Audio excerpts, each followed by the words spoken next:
इयत्ता 10वीचा math paper 1 चा 4th नंबरचा चॅप्टर सुरू आहे आपला. आणि या 4th नंबरच्या चॅप्टर मध्ये आपण दुसरा पॉइंट बघितला, व्यवसाय साखळीतील जीएसटी. आपण पाहिले का की जे व्यवसाय साखळीमध्ये वेगवेगळे घटक आहेत, ज्यामध्ये उत्पादक, मॅन्युफॅक्चरर, सेकंड डिस्ट्रीब्युटर किंवा होलसेलर, ज्याला आपण काय म्हणतो, जो होलसेल दुकानदार असेल किंवा डिस्ट्रीब्युटर असेल त्याच्याकडं कंपनीकडून माल येतो, बरोबर आहे. त्याच्यानंतर पुढे रिटेलर आहे, रिटेलर नंतर कंझ्युमर आहे. या टप्प्यात आपण काय केलं, वेगवेगळ्या प्रत्येकाला काय करावं लागतो, अगोदर कुठली वस्तू खरेदी करताना काय करावं लागतो, कर भरावा लागतो. आणि मग नंतर तो काय करतो, त्याला जे भरलेलं कर आहे, सुरुवातीला वस्तू खरेदी करताना त्याला जे पेड केलेला टॅक्स आहे तो तुमचा इनपुट टॅक्स क्रेडिट असतो. आणि ज्यावेळी समजा शिल्लकचा जो कर येतो त्या शिल्लकच्या ज्या कर आहे त्या कराला काय म्हणलेले, त्या ठिकाणी त्या कराला म्हणलेले देय जीएसटी. ज्याला त्या ठिकाणी त्यानं जो गोळा केलेला आहे पूर्ण घेतलेला, त्यातनं त्यानं भरलेला मायनस करायचा, उरलेला त्या ठिकाणी काय असतो, काय देय जीएसटी असतो. त्याला किती भरायचं, तर प्रत्येकाला भरावं लागतं. सुरुवातीला उत्पादकाला सुद्धा जीएसटी भरावा लागतो. परंतु तेवढं ट्रान्सपरंट कार्य आता राहिलं नाही, कारण प्रत्येक जण माणूस आहे आणि माणसामध्ये व्यक्तित्व प्रवृत्ती निर्माण झालेली आहे. आणि याचा परिणाम म्हणून याचा म्हणजे ते वेगवेगळ्या बोलायला गेलं खूप काही एरियामध्ये आपल्याकडे भेट मर्यादित आहे. आपल्याला आधी नवीन पॉईंट आज बघायचा आहे आणि नंतर जे प्रिव्हियस जे क्वेश्चन्स आहेत ते आपण बघणार आहोत. याच्या आधी जीएसटीच्या बाबतीमध्ये आपल्याला काही वेगवेगळे जीएसटी दिसून येतात. बघा, जीएसटीच्या आतमध्ये असणारे काही टाइप्स आहेत जीएसटीचे. कोणकोणते जीएसटी आहेत हे आपल्याला दोन माहिती आहे, एसजीएसटी आणि सीजीएसटी. एक सेंट्रल गव्हर्नमेंटला आपण जो देतो सेंट्रल गुड्स सर्व्हिस टॅक्स, दुसरा देतो आपण स्टेटला. प्रत्येक राज्यातले जे नागरिक असतील ते त्या राज्याला टॅक्स देतात जीएसटीच्या स्वरूपामध्ये, एसजीएसटीच्या फॉर्म मध्ये. त्याच्यानंतर एक असतं यूटीजीएसटी. आता आपण भारताचा भूगोल अभ्यासत असताना किंवा भारताची जी प्रादेशिक रचना आहे ती अभ्यास असताना भारतामध्ये काही राज्य आहेत, काही काय आहे, केंद्रशासित प्रदेश आहे. दोन काही केंद्रशासित प्रदेश आहेत. मग त्या ठिकाणी युनियन टेरिटरी आहे, जसं की तिकडं दीव दमण आहे. त्याच्यानंतर तिकडं वरती आपण जर पाहिलं तर जम्मू काश्मीर जे होतं ते आता राज्याचा दर्जा भेटला त्याला, हे काय. त्याच्यानंतर तिकडे खाली श्रीलंकेकडं जात असताना तिकडं पॉंडिचेरी आहे किंवा पंजाब हरियाणा, त्या दोघांची राजधानी एकच आहे चंदीगड असे. किंवा आपल्या इकडे जर पाहिलं तेलंगणा आणि आंध्र प्रदेश, त्या दोघांची राजधानी हैदराबाद, ठीक नाही. अशा पद्धतीने सांगायचं म्हणजे काय की त्यांच्या राज्यामध्ये त्यांना काय लागू होतो, यूटीजीएसटी लागू होतो. पुढं जिथं युनियन टेरिटरी आहे, जिथं केंद्रशासित प्रदेश आहे त्या ठिकाणी काय लागू होणार, यूटीजीएसटी. परंतु त्यांना सेंट्रल गव्हर्नमेंटला पण टॅक्स द्यावा लागतो बरं का, त्यांना सीजीएसटी पण द्यावा लागतो. जसं आता आपल्याला काय करावं लागतं, एसजीएसटी सीजीएसटी आपण दोन्ही देतो, तसंच यांना काय करावं लागतं, यूटीजीएसटी पण द्यावा लागतो आणि सीजीएसटी पण द्यावा लागतो. त्यांचा फक्त काय नाही असतो, एसजीएसटी नसतो. त्याच्या जागेवर काय लावायला फक्त यूटीजीएसटी. त्याच्यानंतर आहे CGST SGST composition scheme. Composition scheme म्हणजे काय, दोन्ही एकत्र द्यावे लागतात. आणि त्याच्यानंतर एक आहे आयजीएसटी, फक्त इंटरस्टेट, या राज्यातून दुसऱ्या राज्यामध्ये व्यवस्थित खरेदी केली तर त्या ठिकाणी द्यावा लागतो आयजीएसटी. इंटरस्टेट शब्द का वापरला, इथं समजा महाराष्ट्रातून कोणी काही वस्तू खरेदी केल्या गुजरात मधून, महाराष्ट्रवाल्या ना गुजरात मधून घेतलं तर गुजरातला महाराष्ट्रवाल्या काय करावं लागेल, आयजीएसटी द्यावं लागेल. किंवा गुजरातच्या लोकांनी महाराष्ट्रातून काही खरेदी केलं तर गुजरातच्या लोकांना काय करावं लागेल, त्या व्यापाऱ्याला आपल्या महाराष्ट्राला काय द्यावं लागेल, आयजीएसटी द्यावं लागेल. इंटरस्टेट कळालं, हे टाइप्स आहेत जीएसटीचे. ओके, आता पुढे जाऊया. पुढचा पॉइंट आहे याच्यामध्ये, पुढचा पॉइंट आहे वेगवेगळ्या इन्व्हेस्टमेंटच्या स्कीम आहे बघा, वेगवेगळ्या वेज ऑफ इन्व्हेस्टमेंट. आपल्या सगळ्यांना वेज ऑफ इन्व्हेस्टमेंट माहिती असल्या पाहिजे. ठीक आहे बघा, शेअर्स, कोणाकोणाला शेअर्सच्या बाबतीमध्ये माहिती आहे थोडंफार? ठीक आहे. अजून शेअर्स काय आहे? तुम्ही एखादी कंपनी काढू शकता का? आपण एखादा व्यक्ती, कोणी एखादा काढू शकतो, पण सगळे काढू शकतात का? नाही. प्रत्येकाकडे तेवढं कॅपिटल नाहीये, भांडवल नाहीये. मग तो काय करणार? तो समजतो त्याला समजा काय व्हायचं, मालक व्हायचं, कुठल्याही कंपनीचं मालक व्हायचं. तो काय करतो, जी ट्रेडिंग आहे, शेअर ट्रेडिंग किंवा ब्रोकरच्या मार्फत तो काय करतो, एखाद्या कंपनीमध्ये काय करतो, तो कंपनीचे शेअर्स विकत घेतो. शेअर्स मध्ये काय असतं, कंपनीचं जेवढं भाग भांडवल असतं, त्या कंपनीचं जेवढंही कॅपिटल असतं, त्या कॅपिटलचं काय करतात, समान भाग तयार करतात, जेणेकरून ते घेता आलं पाहिजे कोणालाही. बरोबर, 100, 200, 500 एक त्या कंपनीचं जे मार्केटिंग व्हॅल्युएशन असेल त्या पद्धतीने काय केलं जातं, तिचा एक शेअर्सची किंमत ठरवलेली असते. भाग असतो, भाग. शेअरचा अर्थ करतो भाग. मग आपण एखाद्या कंपनीचं काय करतो, काही भाग विकत घेऊ शकतो, म्हणजे तो शेअर्सच्या रूपामध्ये घेता येतो. हा भाग आहे शेअर्सचा. बरेच लोक आता शेअर मार्केटमधून पैसे कमवत आहेत, बरोबर. परंतु शेअर मार्केटमधून पैसे कमवत असताना आता ते जेव्हा तिकडे जायवंशा तेव्हाकडे आपण तिकडे गेल्यानंतर आपल्याला कळू शकतो कशा पद्धतीने कार्य होतं. Mutual fund. आता म्युच्युअल फंड काय असतं, हे काही लोक काय करतात, जसं VC असते की नाही, तसं VC मध्ये पैसे जमा करतात का, तसं म्युच्युअल फंड वाले काय करतात, लोकांकडून वेगवेगळे स्वतःचे एक फंड तयार करतात. आधी फंड म्हणजे काय, तर पैसा, जमा होणारा पैसा.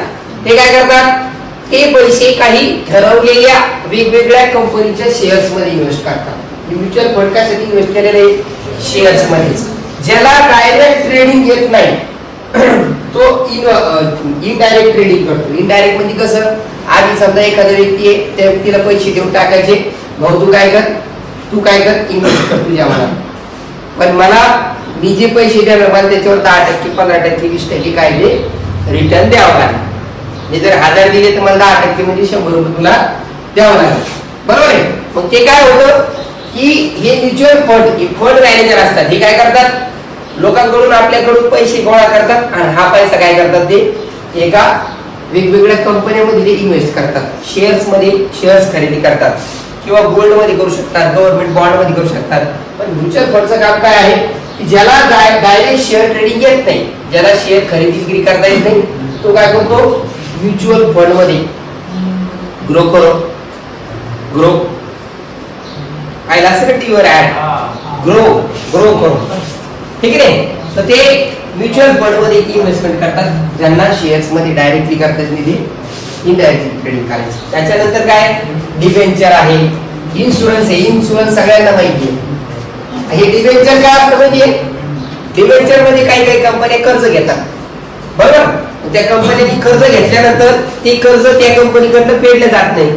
या ठिकाणी काही लोक काय करतात, त्या कंपनीचं कर्ज फेडून त्या कंपनीचे मालक होतात. जसं एखादी बँक बुडायला लागते, त्या बँकेला बुडवण्यापासून वाचवायचं असेल तर तिच्यावरती जे कर्ज आहे ते एखादा भला व्यक्ती येतो, ते कर्ज भरतो आणि मग तो डिबेंचर खरेदी करतो. म्हणजे त्या कंपनीला, ज्या एखाद्या कंपनीवरती कर्जाचा जो बोजा असेल तो बोजा कमी करण्यासाठी सुद्धा एखाद्याला पैसे दिले असेल तर तो शेअर सारखाच भाग घ्या डिबेंचर. त्याच्यानंतर बॉन्ड आहे बघा. बॉन्ड मध्ये काय थोडक्यात आपल्या सगळ्यांना माहिती असेल की ज्या ठिकाणी कॉन्ट्रॅक्ट असतो, त्या कॉन्ट्रॅक्टच्या एखादा कॉन्ट्रॅक्ट आपण त्या ठिकाणी विकत घेऊ शकतो, एखादा करार केला जाऊ शकतो एखाद्या बँके संघ, कंपनी संघ, आणि मग त्या कंपनी सोबत तुम्ही काय करू शकता, तिथं पार्टनरशिप करू शकता तुमच्या इन्व्हेस्टमेंटच्या प्रमाणामध्ये. त्याच्यानंतर प्रॉव्हिडंट फंड. आता प्रॉव्हिडंट फंड काय आहे, भविष्य निर्वाह निधी. बरेच लोक आता कंपन्या काय करतायत, काम करत असताना त्यांच्याकडे जे वर्कर लोक आहेत, त्या वर्कर लोकांचा काही पैसा आणि कंपनीचा काही पैसा ते काय करतात, CPF म्हणून, भविष्य निर्वाह निधी म्हणून ठेवतात पेन्शनसाठी. जेव्हा हा एखादा व्यक्ती रिटायर झाल्यानंतर त्याला खूप मोठे पैसे एकदम भेटले पाहिजे, आपण म्हणतो ना हा माणूस रिटायर झाल्यावर पैसे भेटले, ते पैसे भेटले म्हणजे काय असतं, तो जेव्हापासून कंपनीमध्ये जे जॉईन झाला तेव्हापासून त्या क्षणापर्यंत त्याच्याकडून काय केलं असतं, कंपनी त्याचे काही पैसे आणि तेवढेच कंपनीचे पैसे टाकून त्याच्यासाठी सेव्ह करत असते. मग ते प्रॉव्हिडंट फंड आहे बघा. त्याच्यानंतर फिक्स डिपॉझिट. आपल्याकडे एकदम पैसे आले का आपण काय करतो, एफडी करतो. एफडी करतो म्हणजे काय, पैसे लाख रुपये 2 लाख रुपये आपल्याकडे जेवढे पैसे असतात त्याची गरज नाही आपल्याला, म्हणजे असले खिशात किती वळवळ कर, जाय, कल्याणी जाय, सिद्धेश्वरवर जाय, अजून पुढं पुढं जाय, सम्राटवर जाय, स्वराजवर जाय, इकडे तिकडे उघडत गेलं पैसे एफडी केले जातात. फिक्स डिपॉझिट केलं जातं. डिपॉझिट फिक्स केलं जातं. आता यावरती काय बँक वेगवेगळ्या स्कीम आणत असते. बँक काय करते, एफडी वरती जरा जास्त रिटर्न देत असते. आपण ही एक प्रकारची सेव्हिंगचा पार्ट आहे. त्याच्यानंतर इमूव्हेबल प्रॉपर्टी. इमूव्हेबल प्रॉपर्टी म्हणजे काय, एखादा जमीन घेतो, प्लॉट घेतो, ठीक आहे, घर विकत घेतो. इमूव्हेबल जे हलू शकत नाही, बरोबर. इमूव्हेबल, मुव्हेबल आणि इमूव्हेबल दोन प्रॉपर्टी आजच्या लिगल लँग्वेज मध्ये सांगितलं जातं. प्रॉपर्टीचे बरेच प्रकार आहेत तसं, पण दोन्ही, एक मुव्हेबल एक इमूव्हेबल. मुव्हेबल आहे, इमूव्हेबल म्हणजे घर, प्लॉट, शेत.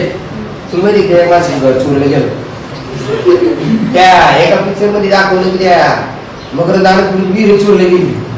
अरे वीर खंडित होती गाड्याला, त्याला त्याला तिने त्या वीरची माशी खोगायची होती. विचार करा, वीर खंडली, पेट्रोल बी घेतलं, म्हणजे एवढा भ्रष्टाचाराचा पुऱ्या देशात. बोला साहेब खूप काही आहे आपल्याला, आपल्या पॉईंटकडे यायचं.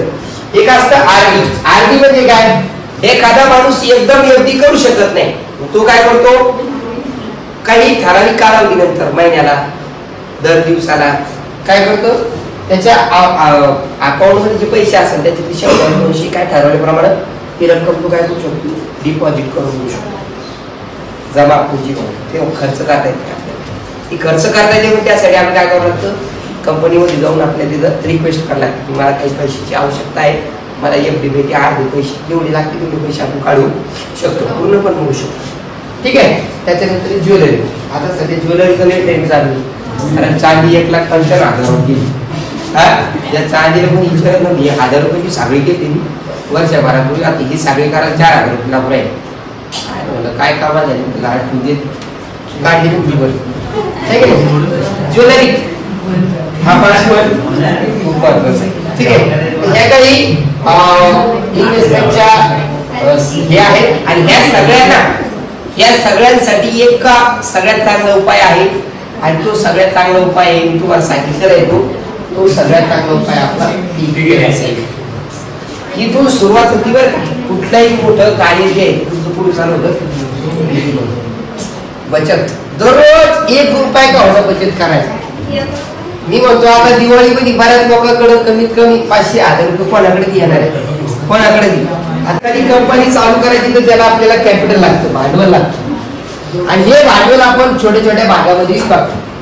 जेवढा छोटा करतात तेवढं काय, एकदम सामान्य माणसाला सुद्धा तू घेता आला पाहिजे.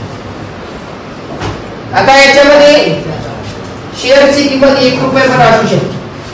तुमच्या माहितीसाठी सांगतो, एक शेअर असा आहे ज्या कंपनीचं टायर आपण गाडीला वापरतो. कोणतं टायर वापरतो सरासरी कंपनी, कोणती कंपनी चालू टायर मध्ये, MRF टायर. तुम्हाला सांगतो, त्या MRF कंपनीचं जे टायर आहे त्याची व्हॅल्यू काय असेल आज, इथं होतं 1.5 लाखाच्या आसपास गेला सांगतो एक शेअर. बरं का, बरोबर.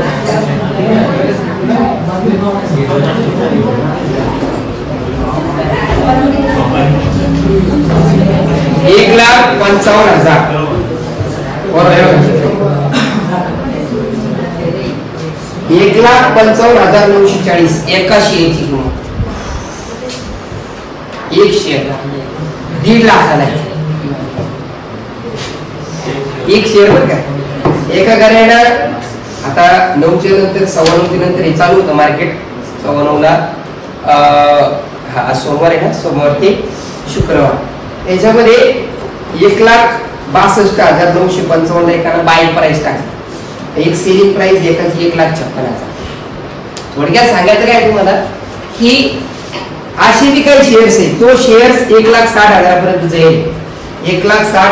आता तिथं टार्गेट दिले 1,87,125. म्हणजे तुमचं जे 1 किलो चांदीची किंमत आहे काय 1,95 तेवढ्या फक्त एक शेअर येतो MRF कंपनीचा. त्याचं व्हॅल्यू त्याच्याकडे शेअर किती त्याच्याकडे एक मिनिट तुम्हाला दाखवतो.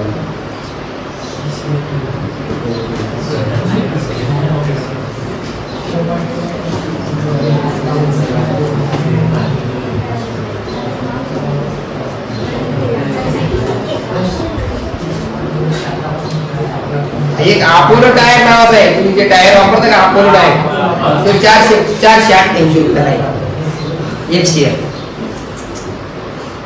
तुम्ही जे अपोलो वापरता का 488 ला आहे. भाऊ केवढ्याला आहे 1,59,000. मग शेअर्स म्हणजे भाग. एखाद्या कंपनीचं जे भाग भांडवल असतं त्याची तेवढे भाग तयार झालेले असतात. एक भाग तेवढा जाईल 1,55,900 56 झालं 1,56. तर हे शेअर्स काय केले जात असतात. स्मॉल पार्ट जो असतो त्याला म्हणतात शेअर ऑफ द कंपनी. तुम्ही एखाद्या कंपनीचा एक शेअर जरी घेतला तुम्ही म्हणतात मी मालक आहे त्या कंपनीचा आपण मालक आहे ठीक आहे पुढे चालायचं. जे शेअर मार्केट आहे हे काय करत असतं. शेअर मार्केटमध्ये काय केले जात असतात विकले जात असतात. सगळ्यात पहिली गोष्ट काय करायची असं माहिती का कुठल्याही कंपनीला ती कंपनी जर शेअर मार्केटमध्ये काय करायचं लॉन्च करायची. शेअर मार्केटमध्ये तिला काय करायचं तिचं तिला समजा मार्केटमधून पैसा उचलायचा ग्रोथसाठी. एखाद्या कंपनीला काय करावं लागतं स्वतःच्या ग्रोथसाठी पैशाची गरज पडली ती काय करते मग शेअर मार्केटमध्ये आपली कंपनी काय करते IPO काढते. काय करते IPO म्हणजे काय सुरुवातीला त्या कंपनीला जेवढा पैसा लागतो तेवढ्या पैशासाठी ती काय करते त्याचे डिवायडेड बाय काय करते शेअर्स तयार करते आणि मार्केटमध्ये इनिशियल पब्लिक ऑफर काढते. इनिशियल म्हणजे सुरुवातीला लोकांसाठी असणारी ऑफर. मग लोक काय करतात त्याच्यापैकी काही लॉट असतात त्याचे काही 100-100चे लॉट असतात शेअर्सचे. ते एक सरासरी एक लॉट घ्यायला 15,000 ते 20,000 रुपये लागतात. 15,000 ते 20,000 रुपयाचे एक लॉट घेऊ शकतो आपण. किती पण लॉट घेऊ शकतो. त्याच्यामध्ये सुद्धा तिने काय केलेलं असतं काही ऑप्शन दिलेले असतात. जे शेअर होल्डर आहे त्यांना शेअर खरेदी करायचे त्यांना त्या ठिकाणी हे केलं असतं. शेअर काय असतं सगळ्यात स्मॉलेस्ट युनिट असतं ते कॅपिटल. असं मार्केट आहे. थोडक्यात तुम्ही 10 रुपयाला घेतलं जर 12ला घेतलं तुम्हाला प्रॉफिट होतं 2 रुपयांनी ते एका शेअर मध्ये. जर तुम्ही ते 10 रुपयाचं घेऊन जर 5 रुपये विका लागल्यावर काय होईल फायदा होईल नाही लॉस होईल. तर हे व्यवहारात नाही हे शेअर्सच्या बाबतीमध्ये होतं. समोरच्या शेअर होल्डर कोण आहे जो शेअर खरेदी करतो किंवा विकतो. ज्याच्याकडे असेल तोच विकणार बरोबर आहे शेअर ठीक नाही. त्याच्यानंतर स्टॉक एक्सचेंज काय. आता स्टॉक म्हणजे स्टॉक शब्द काय घेतला. स्टॉक म्हणजे खूप मोठ्या प्रमाणावर तिथं मटेरियल उपलब्ध असतं. जसं आपण मार्केटमध्ये गेलं की तिथं एखाद्या माणसाकडं खूप मोठी कोथिंबीर असते टोमॅटो असते. आता मेन एक मार्केट असतं जिथनं हे जे आपण दुकानदार लोक आहेत रिटेलर लोक ज्याच्याकडून भाजीपाला फळं घेतो का ही तिथून आणते तिथं मार्केट असतं खूप मोठं. कृषी उत्पन्न बाजार समिती जी जालन्यामध्ये तिथं काय करतोय मोठ्या प्रमाणात बल्कमध्ये माल येत असतो म्हणून तिथं रेट कमी होतो. तिथं सस्त्यात माल भेटतो इकडे ती म्हणते घ्या 20 रुपये पाव 5 रुपयाने आणते बरं का 5 रुपयाला 10 रुपयाने आणते. तिकडे जर तेज मध्ये असेल तर इकडे मी तेज मध्ये त्याला विकावं लागतं ठीक आहे. मग स्टॉक एक्सचेंज काय आहे आपल्या भारतामध्ये 2 स्टॉक एक्सचेंज आहे. एक BSE आहे आणि एक NSE आहे. BSE हे बॉम्बे स्टॉक एक्सचेंज आहे आणि NSE हे नॅशनल स्टॉक एक्सचेंज आहे. BSE हे टॉप 500 कंपन्यांचं इंडेक्स आहे आणि NSE हे टॉप 50 कंपन्यांचं आहे 50 कंपन्या ठीक आहे. याच्यामध्ये फेस व्हॅल्यू काय असतं जेव्हा सुरुवातीला शेअर ज्या रेटला काय झाला हीच झाला ते झालं फेस व्हॅल्यू. आणि आता सध्या केवढ्या नाही. आता तुम्ही बघा तो जो MRFचा शेअर तुम्हाला सांगायचा तो शेअर फक्त 100 का 150 रुपयालाच हे झाला होता लिस्ट झाला होता. आज तो शेअर किती पटीनं वाढला 10,000 पट. 150 रुपयाचा शेअर 1.5 लाख आणि गेला विचार करा. आपल्या आयुष्यात सुद्धा आपण एखादी सवय जर आपण अशी घेतली त्या सवयीमुळे आपल्याला कंपाऊंडिंग रिझल्ट भेटू शकतो. वी कॅन गिव्ह द चक्रवाढ व्याज पद्धतीने result. But how we have to buy such good habits. अशा काही चांगल्या सवयी आपले काय करणं गरजेचं आहे, घेणं गरजेचं आहे. मार्केट व्हॅल्यू मध्ये काय, सध्या मार्केटमध्ये त्या शेअर्सचा रेट काय आहे सध्या किती, याच्यावर 3 मार्काचा प्रश्न येत असतो. कशावर, फेस व्हॅल्यू आणि मार्केट व्हॅल्यू. काय क्वेश्चन येत असतो बघा. या ठिकाणी हा सिम्बॉल काय सांगतो बघा. या सिम्बॉलचा अर्थ काय बघा. ग्रीन ट्रायंगल असतो अप्परचा आणि रेड ट्रायंगल असतो डाऊनवर्डचा. याच्यामध्ये हे सांगितलं जातं की मार्केट वरच्या दिशेने, मार्केटमध्ये शेअरची प्राइस वाढत चालली. आणि हे काय सांगतं, मार्केट कसं आहे, डाऊन फॉल मध्ये आहे. मार्केट सध्या खाली पाडायच्या कगारीवर आहे. त्याच्यानंतर काय या ठिकाणी डिव्हिडंड काय असतं. डिव्हिडंड, तुम्ही ज्यावेळी एखाद्या कंपनीचं काय करता, शेअर्स विकत घेता आणि तुम्ही वर्षभर थांबता कंपनीने ठरवल्या वेळेपर्यंत. तर कंपनीला जर प्रॉफिट झाला तर ती काय करतात, त्यांच्या शेअर होल्डर्स लोकांना शेअर प्रमाणे त्यांनी ठरवल्याप्रमाणे पैसे देतात, डिव्हिडंड देतात. समजा एक कंपनी आहे, तुम्ही एखाद्या कंपनीचे 100 शेअर घेतले, 100 शेअर घेतलेला असेल तर 10 रुपयाला शेअर घेतला, तुम्ही 1000 रुपये इन्व्हेस्टमेंट केली आणि कंपनीला प्रॉफिट झालं. कंपनीला ठरवलं की एका शेअर्स वरती काय करायचं, जे शेअर होल्डर आहे त्याला काय करायचं, समजा 2 रुपये द्यायचे. एका शेअरवर 2 रुपये, 10 रुपयाचा शेअर आहे ना, त्याच्यावरती तुम्हाला 2 रुपये भेटणार. म्हणजे असे तुम्ही जर 100 शेअर घेतले असतात तुम्हाला किती रुपये भेटणार, 200 रुपये भेटणार. कंपनी तुम्हाला काय करते, डिव्हिडंड देते. ठीक आहे, चालते. हे डिव्हिडंड झालं. त्याच्यानंतर आता हे तुम्हाला सांगायचं होतं, NSE मध्ये नॅशनल स्टॉक एक्सचेंज आणि BSE काय आहे, बॉम्बे स्टॉक एक्सचेंज आहे. मग NSE चा जो इंडेक्स आहे तो निफ्टी इंडेक्स म्हणतात, निफ्टी. आणि जो BSE जो आहे तो तुमचा सेन्सेक्स म्हणतात, त्याला सेन्सेक्स. कशाचा आहे तो, BSE चा आहे सेन्सेक्स, सेन्सिटिव्ह इंडेक्स असतो तो. आणि हा जो निफ्टी आहे, निफ्टी काय आहे तर 50 कंपन्यांचं हे आहे बघा, 50 कंपन्या, निफ्टी 50. आणि हा जो काय आहे BSE, हा जो आहे टॉप 250 कंपन्या म्हणतात, 250 त्यांच्यापासून तयार 2 इंडेक्स आहे. हे बघा ना, इंडिया टॉप मोस्ट 50 कंपनीवर अवलंबून असतो हा निफ्टी. त्याच्यामध्ये जिओ कंपनी आहे, रिलायन्स, त्याच्यानंतर तुमच्या डॉक्टर रेड्डीज आहे, मेडिकल फार्मास्युटिकल कंपन्या आहे, ऑटोमोबाईल कंपन्या आहे, वेगवेगळ्या कंपन्या, टेक्नॉलॉजिकल कंपन्या आहेत किंवा फूड प्रोड्युसिंग कंपन्या असतात, ठीक आहे, मॅन्युफॅक्चर. आता एक सेबी नावाचं ब्युरो आहे. सेबी म्हणजे काय, स्टॉक एक्सचेंज ब्युरो. आता याच्यावर कंट्रोल लागेल ना कोणाचं तरी, मग तो सेबी आहे बघा. सेबी म्हणजे काय, stock exchange bureau of India. यांचं काय असतं, वॉच असतो कोणावर, NSE आणि BSE वर. तुम्हाला एखाद्या कंपनीला जर मनी घ्यायचं, पैसा उचलायचा मार्केटमधून, तर त्याच्याकडे याच्याकडं त्या सेबीकडे काय करावं लागतं, फॉर्म द्यावा लागतो. जसं त्या ठिकाणी रिक्वेस्ट टाकावं लागतं, प्रपोजल टाकावं लागतं. मग ते ठरावं लागतं तुम्हाला किती, तुमच्या कंपनीचं कॅपिटल किती आहे, तुमच्या कंपनीचं टर्नओव्हर किती आहे, तुमच्या कंपनीचं मार्केट सध्या कसं आहे, तुमच्या कंपनीत जो प्रोडक्ट आहे त्या प्रोडक्टला मागणी कशी आहे, अप ट्रेंड मध्ये का डाऊन ट्रेंड मध्ये. डाऊन ट्रेंड मध्ये असलं ते तुम्हाला पैसे देणार नाही, तुम्ही आधीच कर्जबाजारी का. तसं ते कार्यकर्ता काल एक छोटीशी रील पाहिली मी, की आम्हाला काय करायचं, लोन पाहिजे, कहून आधीचं लोन फेडायचं. तुमचं लोन काय आलं घेतलं जाईल आणि आम्हाला लोन फेडायचं, आमच्या लोनवर लोन भेटेल का आम्हाला, हो म्हणजे भेटेल तुम्हाला, आधीचं लोन भरा मग लोन भेटेल. तर लोन फेडण्याकरता लोन घ्यायला लागतं लोकांना, अवघड विषय आहे की नाही. आता या कंपॅरिझन ऑफ FB आणि FB वरती आपल्याला 3 मार्काचा प्रश्न असतो आलेला आहे परीक्षा बरं का. 3 मार्काचा प्रश्न पुढं, प्रश्न क्रमांक 3 म्हणजे ऍक्टिव्हिटी 3 मार्काची, त्याचा एक असा बॉक्स येत असतो.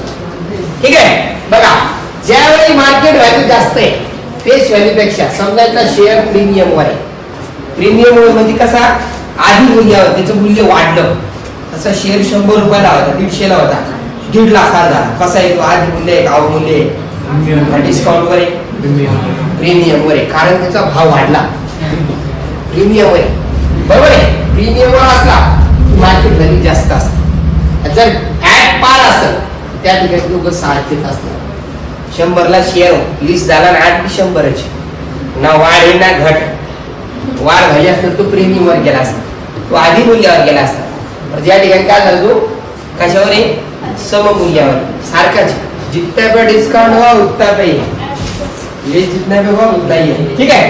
त्याच्यानंतर जर डिस्काउंट वर असला तर मार्केट व्हॅल्यू कमी असते फेस व्हॅल्यू पेक्षा. एक एक्झाम्पल दिले या ठिकाणी 10 रुपयाचा शेअर आहे. आता सध्या त्याची प्राइस 15 आहे. प्रीमियम वर आहे का डिस्काउंट वर आहे? 5 रुपये भाव वाढला. केवढे वाढला भाऊ? 5 रुपये. 5 रुपये आधी मूल्य आहे प्रीमियम आहे. त्याच्यामध्ये इथं प्रीमियम किती येतं? 5 रुपये मार्केट व्हॅल्यू जास्त असल्यामुळे. त्याच्यानंतर फेस व्हॅल्यू 10 आहे, मार्केट व्हॅल्यू 10 आहे, दोन्ही सारखेच म्हणजे तो सममूल्यावर आहे, ऍट पार आहे. आणि जर का फेस व्हॅल्यू 10 आहे आणि मार्केट व्हॅल्यू 7 आहे तो अवमूल्यावर आहे, डिस्काउंट वर. 3 मार्काची ऍक्टिव्हिटी असते या ठिकाणी. ठीक आहे. हे अडचण पर्यंत आता आपण याचा काय करूया एखादा क्वेश्चन हे कळालं समजलं काय त्याचं आहे सॉल्व कसं करता येतं. हे बघा काय सांगितलं शेअर कसं आहे प्रीमियम वर आहे म्हणजे वाढले का घटलं? वाढले. कितीला वाढली? किती होईल ते? 17. त्याच्यानंतर इकडे 25 इकडे किती झाले? वाढले का कमी झाले? कमी झाले. मग हा काय आहे? डिस्काउंट. डिस्काउंट अवमूल्य आहे. अवमूल्य अवमूल्य आहे 9 रुपये. आणि ऍट पार म्हणजे सममूल्यावर आहे 5 रुपयाचा आहे. 5 रुपयाचा शेअर आहे वता 20 झाला 5 रुपयालाच. ठीक आहे. हेच क्वेश्चन आपल्याला पुढे देणार नाही का? अवघड 3 मार्क दिले पाहिजे आपल्याला. पाहिजे 100 रुपयाचा शेअर आहे सममूल्यावर आहे. त्याच्यानंतर मला सांगा इकडं प्रीमियम 500 रुपये आणि 575 ला झालेला आहे शेअर. बघा 75चा शेअर 575 हे 10 रुपयाचा शेअर आहे 5 ला झाला. डिस्काउंट वर आहे अवमूल्यावर आहे. अवमूल्यावर अवमूल्य किती आहे? 5. 5 कमी झाले. अशा पद्धतीने करते हे अडचण. ओके चालेल. आता याच्यात आपण मागचे क्वेश्चन कारण आपण ते मागचे क्वेश्चन घेतले.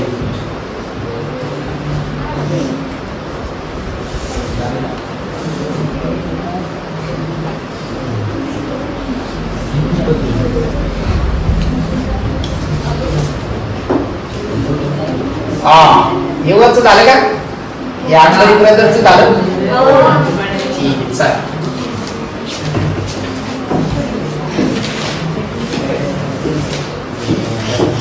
प्रश्न काय बघा वाचा. मी वाचतो. मालिक gas agency Chandigarh union territory purchase some gas cylinder for industrial use ₹2450 and sold them to the local customer of 2650. Find the GST to be paid at the rate of 5% and hence CGST and UTGST paid for this transaction. आता इथे चंडीगड आलं. चंडीगड हे जे आहे हे union territory मध्ये येतं, केंद्रशासित प्रदेशामध्ये येतं. ते पंजाब आणि हरियाणाची राजधानी आहे आणि पंजाब आणि हरियाणाची राजधानी असल्यामुळं त्या ठिकाणी त्याला कोणता कर द्यावा लागतो? द्यावा लागतो.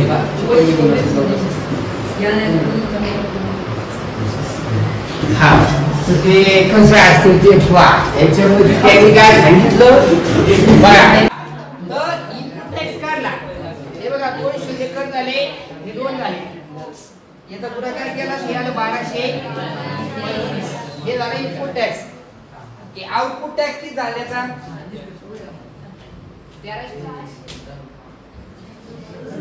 आउटपुट टॅक्स किती येतो तो? 26,500 चा 5%. किती येतो तो? 1325. आता त्याला जीएसटी किती करायला लागणार आहे?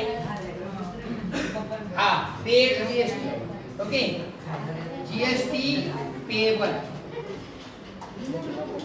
किती असतात कसं काढते माहितीये ना आउटपुट टॅक्स मधून इनपुट टॅक्स काय करायचा मायनस करायचा आउटपुट टॅक्स किती आहे 1332 आणि इनपुट टॅक्स किती आहे किती झाले ते 100 ओके जीएसटी त्याने 100 रुपये पे केला सांगा त्याचा सीजीएसटी किती आहे जीएसटी आणि यूटी जीएसटी हे दोघे येते जीएसटी च्या अर्धे म्हणजे 100 च्या अर्धे म्हणजे 50 अवघड आहे अवघड बाई बरोबर आहे ना ठीक आहे चला या ठिकाणी मग आन्सर काय आपलं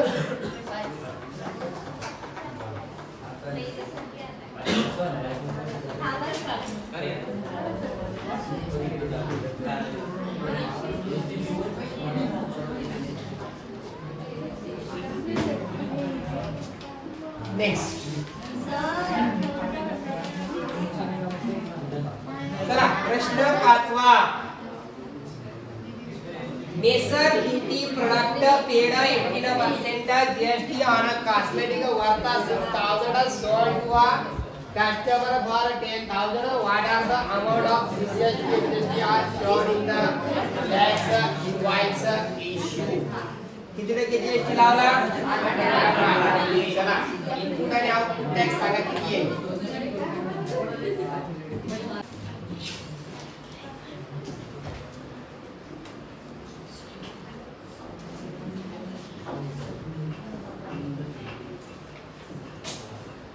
चल सांग इनपुट टॅक्स कसं काढायचा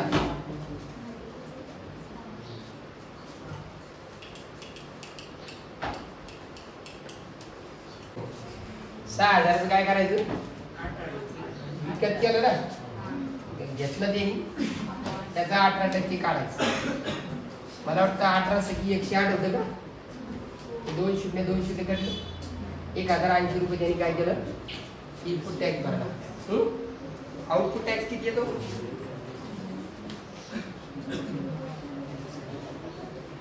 आउटपुट टॅक्स किती केवढ्याचे केवढे विकले त्यांनी 10,000 चे काय करायचे किती काढायचे 18% मला वाटतं ते 1800 येतं का अरे 1800 येतं हे 1800 आलं ओके हे बघ बळा शिवानी हे 1800 आलं हे 1080 आलं इनपुट टॅक्स आणि आउटपुट टॅक्स हे जीएसटी किती येईल मग जीएसटी पेएबल त्याचा काढायचा असतो आउटपुट टॅक्स मधून input tax minus output tax किती आहे 1800 हा आणि इनपुट टॅक्स किती आहे 1080 काय करता मग याला भाऊ करा किती होते ते हे बघा 1000 मधून 1000 गेली राहील 800 मधून 80 गेले 720 राहिले का यस हा जीएसटी झाला ओके सीजीएसटी या जीएसटी किती आहे या जीएसटी आणि सीजीएसटी हे दोघेही जीएसटी चे निम्मे असते बरोबर आहे का अरे निम्मे असते 720 चा अर्ध करायचं ते होतं 360 आन्सर काय येतो आन्सर येतो सर या जीएसटी 360 आहे आणि सीजीएसटी पण किती आहे 360 बरोबर आहे अरे बरोबर आहे ना बरोबर आहे की नाही शाबाश चला पुढचं घ्या हा आता याच्यामध्ये काय केलं त्यांनी काही वस्तू दिल्यात बरं का याचा जीएसटी बिल तयार करायचंय तुम्ही जीएसटी बिल पाहिलेलं आहे इनवॉइस त्या पद्धतीने करायचं ठीक आहे पॉइंट इथं तेवढं सांगतो ROR रेट ऑफ रिटर्न जसं आपण म्हणतो मी बँकेमध्ये 10,000 टाकतो मला बँक किती देईल बँक काय करते 7% किंवा 8% देते सरासरी ऍव्हरेज रेट आहे 6% म्हणजे 100 ठेवले तर 6 रुपये देणार कधी 1 वर्षात कारण ते पीसीपी आहे ना पर सेंट पर एनम दर साल दर सेकडा दसा दसे बरोबर आहे की नाही म्हणजे 1 वर्ष 100 रुपये ठेवल्यावर कंपनी बँक 6 रुपये देते किती रुपये देते बाबा? 6 रुपये देते. मग इथं तुम्ही जर पैसे कुठल्याही याच्यात इन्व्हेस्ट केले, म्युच्युअल फंड मध्ये इन्व्हेस्ट केले, शेअर्स मध्ये इन्व्हेस्ट केले, प्रॉव्हिडंट फंड मध्ये इन्व्हेस्ट केले, डिबेंचर मध्ये गेले किंवा आणखी प्रॉपर्टी मध्ये गेले, मुवेबल मध्ये गेले, इमूवेबल मध्ये गेले, रेग्युलर मध्ये दिलं तुम्हाला इच्छुक आहे तिथं तुम्ही शेअर्स खरेदी केले, मग तुम्हाला कंपनीनं तुम्हाला त्या ठिकाणी शेअरच्या मार्केट व्हॅल्यूनुसार शेअरची व्हॅल्यू वाढत असते, कमी होत राहते. तुम्हाला वाटलं आता मला शेअर विकून टाकायचे, तुम्ही विकलं किंवा डिव्हिडंड किती भेटला तुम्हाला वर्षभरानंतर हे सांगतो तुमचं. त्याचा ROI किती, रेट ऑफ रिटर्न किती, परतावा किती भेटला तुम्हाला, किती रेट ना भेटला, हे की नाही. त्या ठिकाणी आपल्याला काय करायचं, त्याचा फॉर्म्युला लक्षात ठेवायचा. काय कसं करणार आहे, ROR कसं काढायचं. तुम्ही इन्व्हेस्टमेंट किती केली किंवा तुम्हाला एका शेअरची फेस व्हॅल्यू काय, हा शब्द नाही महत्वाचा बरं का. म्हणजे फेस व्हॅल्यू म्हणजे काय, दर्शनी किंमत. तर आधी पण काढून द्या, दिलेल्या नंबर मध्ये हा नंबर कोणत्याही प्लेसवर असला त्याचं ते फेस व्हॅल्यू तेवढीच राहते. 0 जरी असला त्याला पुढे बसवलं 10,000 प्लेसवर 0च राहणार, करोड प्लेसवर 1 ला बसवलं 1च राहणार. पण जर प्लेस व्हॅल्यू म्हणलं की त्याची जागा बदलली, त्याची किंमत बदलली. माणसाची जागा बदलली की किंमत बदलली.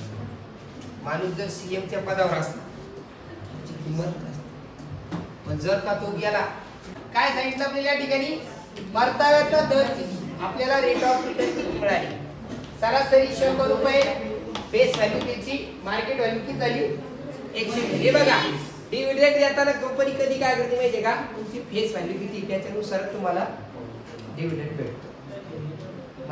सध्या त्याची फेस व्हॅल्यू किती होती, सुरुवातीला तुम्ही केवढ्यात घेतला, तुम्ही ज्या रेटला शेअर घेतला त्याच रेटला तुम्ही जातो, शेअर वाढतो किंवा कमी होतो, बरोबर.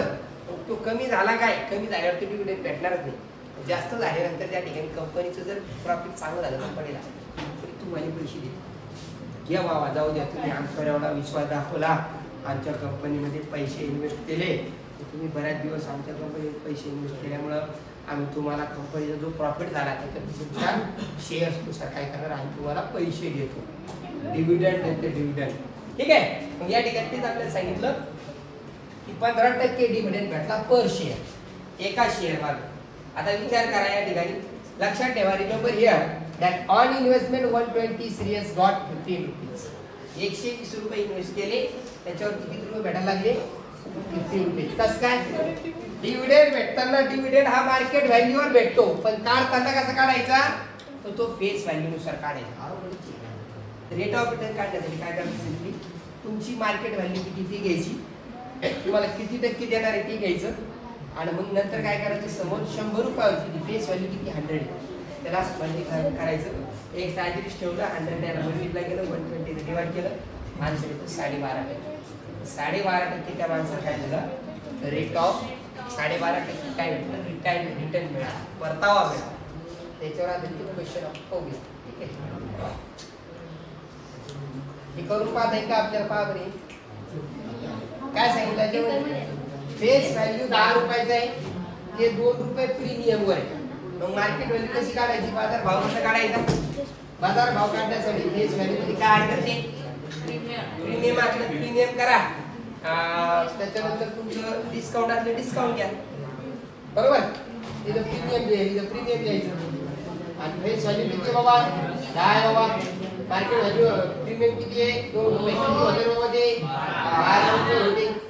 नंबर ऑफ शेअर काढायची, कशी काढायची, टोटल इन्व्हेस्टमेंट किती 12,000, एका शेअरची मार्केट व्हॅल्यू किती आहे 12. किती शेअर घेतले भाऊ ना, 1000 शेअर घेतले. स्मिताने किती घेतले, 1000 शेअर. इन्व्हेस्टमेंट किती आहे, इन्व्हेस्टमेंट किती आहे आणि मार्केट व्हॅल्यू किती आहे, करेक्ट जमत का. आता याच्यावर आधारित आपण क्वेश्चन सॉल्व्ह केलेले पाहूया. बाकी क्वेश्चन काय होय, क्वेश्चन काय बारे, mister Amol purchase 50 share of face value 100 rupees. 50 share घेतले, केवढ्याला येते 100. किती इन्व्हेस्ट केले मग तिने,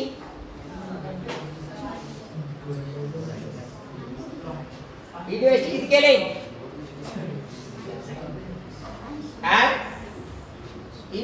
केली?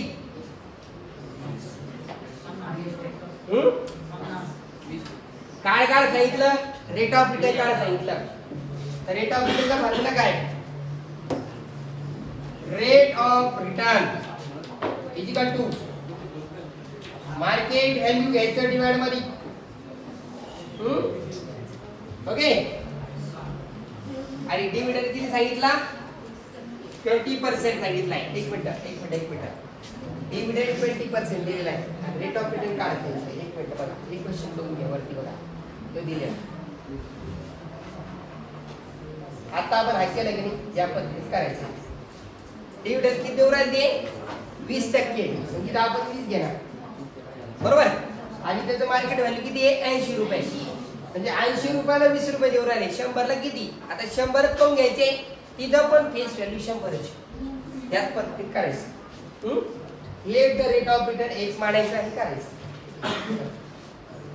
मग मार्केट व्हॅल्यू घेतलं, वरती किती घ्यायचं? डिव्हिडंड काय सांगितलं ते घेऊ आणि इंटू काय करायचं? इंटू काय करायचं? 100 करायचं. 100 काय? किंवा याला आपण कसं लिहिलेलं आहे हे डायरेक्ट फॉर्म्युला जर लक्षात काय म्हणायचं? Let rate of return of the x. त्याला काय करायचं? 100 इक्वल टू एक्स घ्यायचं. 100 काऊन घेतलं? 100 डिवाइड बाय 100 काऊन घेतलं? त्याची फेस व्हॅल्यू 100 आहे. समोर घ्यायचं मार्केट व्हॅल्यू आणि वरती घ्यायचं डिव्हिडंड. किती टाकायचं? फक्त x upon 100 as it is राहिलं. डिव्हिडंड किती टक्के सांगितला? 20 सांगितला. मार्केट व्हॅल्यू किती आहे? 80 आहे. किती होतं पहा ते? 100 ला मल्टिप्लाय करा.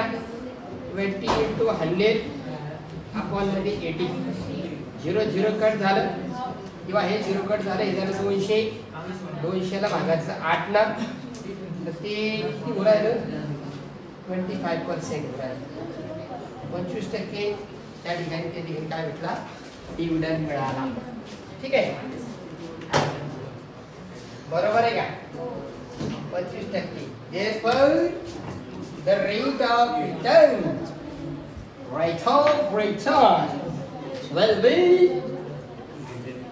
25%. ठीक आहे. चला पुढचा क्वेश्चन. फक्त शेवटचे 10 मिनिटं आहे. ठीक आहे, 10 वाजायला 10 मिनिटं बाकी आहे. ठीक आहे, चला हा वय चेक करून घेण्यासाठी जाताना. हा ठीक आहे, चला पुढचा प्रश्न काय सांगितला? प्रत्येकाची इन्व्हेस्टमेंट काढायची. कोणाला उभं आहे? कालिया नाथ उभं आहे. हा कंपनी ए मधली इन्व्हेस्टमेंट सांग काय?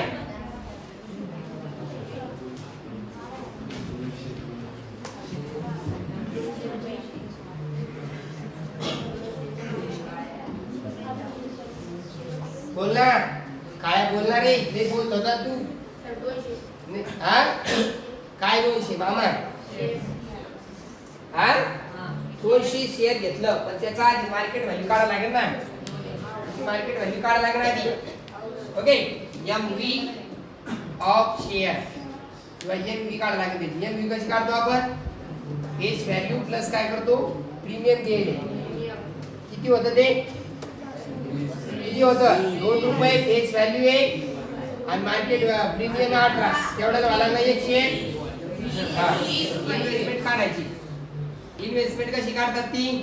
इन्व्हेस्टमेंट काढण्यासाठी आपल्याला काय करावं लागतं? नंबर ऑफ शेअर घ्यावं लागतात. शेअर किती आहे? 200. आणि 1 शेअर केवढ्याला आहे? मार्केट व्हॅल्यू किती झाली त्याची? 20. करा गुणाकार. हे दोन बाकी किती आणले? 4000 रुपये गुंतवले भावना. कोणत्या कंपनीमध्ये? ए मध्ये. दुसरं कोण सांगतो इकडे? शुभम उभं राहा.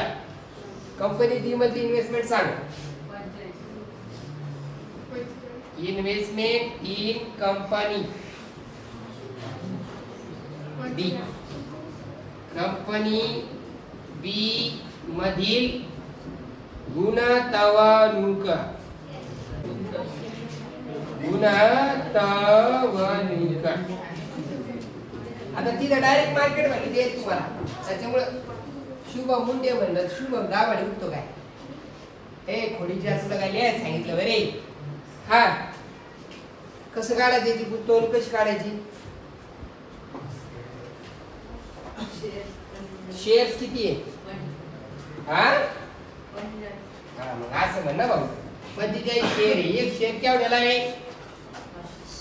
मार्केट व्हॅल्यू बाजार भाव दिला ना. बाजार भाव किती आहे 500. कराचा गुणाकार मग हे दोन अंडी आधी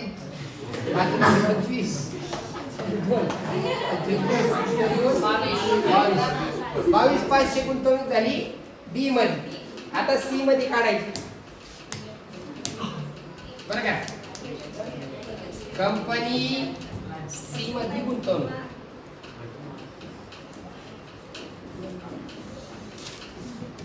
काय येतील ते सांगा. एकच शेअर घेतला केवढ्याने घेतला बघा किती झालं ते पहा बरं. 20,000 थांब रे एकदम 10,540. चला टोटल इन्व्हेस्टमेंट काय होईल मग.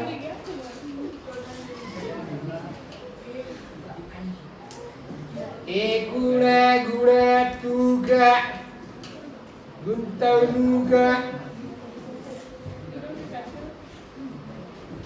गुंतवणूक एकूण गुंतवणूक कशी काढायची. ए प्लस बी प्लस सी कंपनी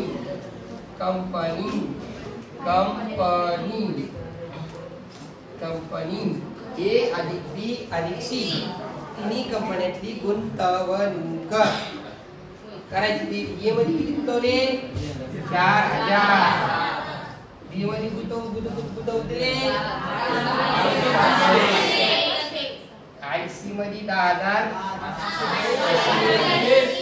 कोण म्हणतो ते 21,000 झाले म्हणे. आवाज आपल्या तोंडातून निघतो आणि म्हणजे का लोकांच्या रागाची बघा हे बघा 0 0 40 40 40 ठीक आहे. 0 5 5 10 4 1 5 5 2 7 7 1 2 30,040 रुपये गुंतवले भाऊ ना. ठीक आहे नेक्स्ट भाई आम्ही मनगटाने शेवटे खुशी. हा चला पुढचा प्रश्न चौथा. देशपांडे आले. हा देशपांडे हा काय म्हणतात देशपांडे देऊ नका भाऊ. तुम्हाला या क्षणात द्यायचं नाही. बाकीचे लोक बी आहे की जिवंत. हा काय केलं वाटतं मरेलच आहे. हा श्रीमती देशपांडे परचेस काय परचेस केलं. शेअर घेतला 5 रुपयाचा शेअर होता तो फेस व्हॅल्यू वाला. दर्शन किंमत 5 रुपये होती. त्याची प्रीमियम 29 रुपये. केवढा शेअर झाला तो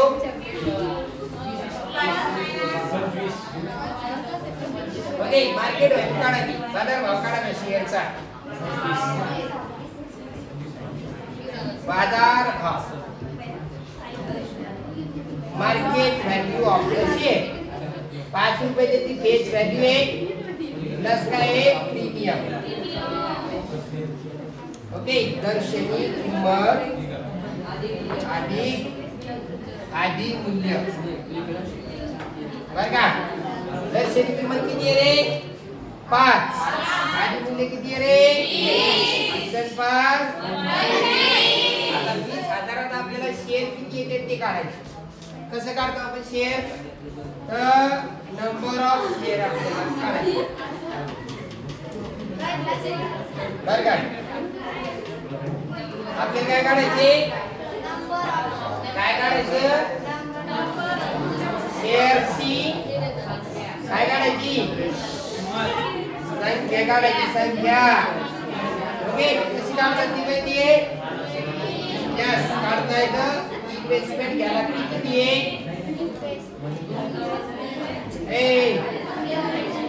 काय घ्यायला की गुंतवणूक भागिले काय करायचं मार्केट व्हॅल्यू बाजार भाव.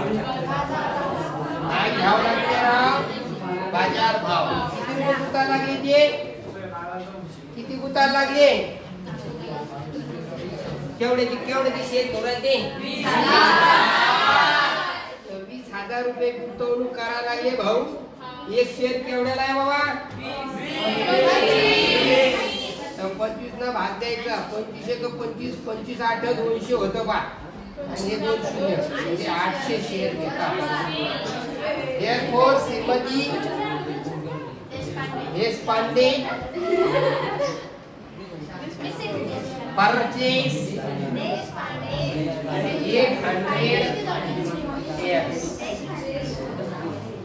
800 शेअर घेतले बाईना.